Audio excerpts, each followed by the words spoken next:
17/3/2025 సంబంధించి ముఖ్యమైన కరెంట్ అఫైర్స్ని పరిశీలిద్దాం. లాస్ట్ వీడియో అంశాన్ని ఒకసారి స్పీడ్గా రికాల్ చేద్దాం. తమిళనాడు తన వార్షిక బడ్జెట్లో 500 కోట్లతో సెమీకండక్టర్ మిషన్ను ఏర్పాటు చేస్తున్నట్లు ప్రతిపాదించడం జరిగింది. తెలంగాణలో నారాయణపేట జిల్లాలోని ముడుమల్ మెగాలిథిక్ నిలువరాలకు యునెస్కోలో తాత్కాలిక జాబితాలో చోటు లభించడం జరిగింది. ఉదయ్ కుమార్ 2010లో రూపాయి చిహ్నం రూపొందించిన వ్యక్తి ఉదయ్ కుమార్ గారు. ఈయన తమిళనాడు ప్రాంతానికి చెందిన వ్యక్తి. బ్రిటన్ పార్లమెంట్ సీనియర్ చిరంజీవికి జీవిత సాఫల్య పురస్కారము ఇవ్వనున్నది.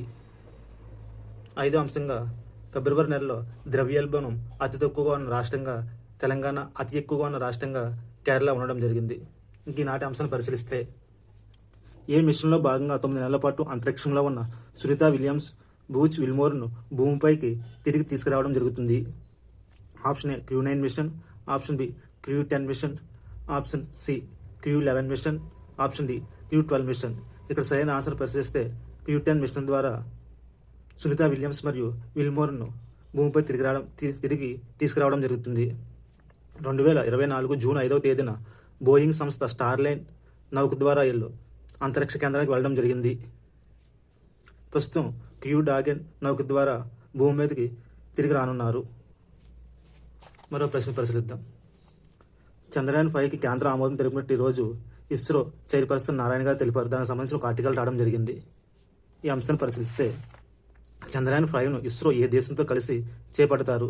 Option A Australia, option B Japan, option C America, option C Nepal. సరైన ఆన్సర్ చూస్తే జపాన్తో కలిసి చంద్రయాన్ 5ను ఇస్రో నిర్వహిస్తున్నట్టు ఈరోజు మనకి ఈనాడు పేపర్లో కథనం రావడం జరిగింది.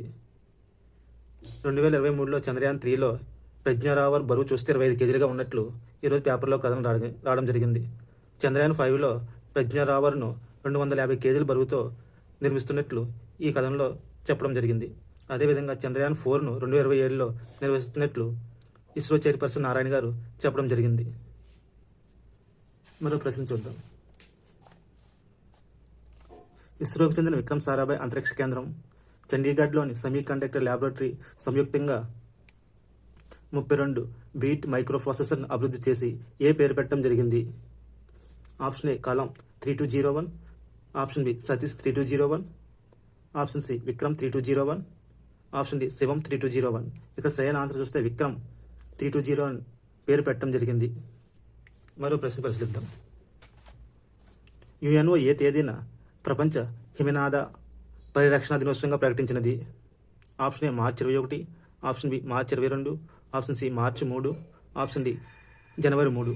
ఇక సరైన ఆన్సర్ చూస్తే మార్చి 21న యుఎన్ఓ ప్రపంచ హిమనీనాద పరిరక్షణ దినోత్సవం ప్రకటించినది. ఇంకా అదేవిధంగా మార్చి 22న ప్రపంచ జల సంరక్షణ దినోత్సవంగా జరుపుకోవడం జరుగుతుంది. జనవరి 3న తెలంగాణ ప్రభుత్వం మహిళా ఉపాధ్యాయ దినోత్సవంగా ప్రకటించడం జరిగింది. ఏ దేశ పీఎం క్రిస్టోఫర్ లక్సాన్ 5 రోజుల పాటు భారత పర్యటన రావడం జరిగింది? Option A Australia, option B Ukraine, option C Canada, option D New Zealand.